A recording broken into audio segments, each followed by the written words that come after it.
2018 সালে নির্বাচনের সময় কেমন সাংবাদিকতা করছে সাংবাদিকরা, খালেদ মহিউদ্দিন এটা প্রশ্ন করছিল আর কি। তো এই প্রশ্নের উত্তরে কি বলতেছে শোনেন আগে। হ্যাঁ, রাতে যে ভোটটা পড়েছিল কোন সাংবাদিকের কাছে তার কোনো প্রমাণ নাই। এবং আমি এখনো অবাক হই খালেদ ভাই যে এই 17 কোটির দেশে এখন পর্যন্ত কোনো ভিডিও লিক হলো না, কোনো অডিও লিক হলো না, কোনো কিছু লিক হলো না। জাজমেন্ট করা তো সাংবাদিকের কাজ না।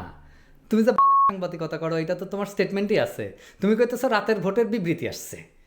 ভোট শুরুর আগে নিউজ হয় বিবিসিতে, ভোট শুরু হওয়ার আগে ব্যালট বাক্স ভরা, এইটা ভোট আনুষ্ঠানিকভাবে শুরু হওয়ার আগেই ছাপা হয় পত্রিকায়, ভিডিও আসে, এই যে দেখো। আর তুমি কাও ভিডিও নাই। মানুষ যে এত জাউরা হয় এটা কিন্তু আমি জিন্দগিতে দেখি নাই। এরা দেখেন ডেইলি 2-3টা এপিসোড করিচ্ছে, কলে এই যে এই নবনীতা এই হারামজাদি 2-3টা এপিসোড করিচ্ছে, কাম কাজ নাই তো এদের দিয়ে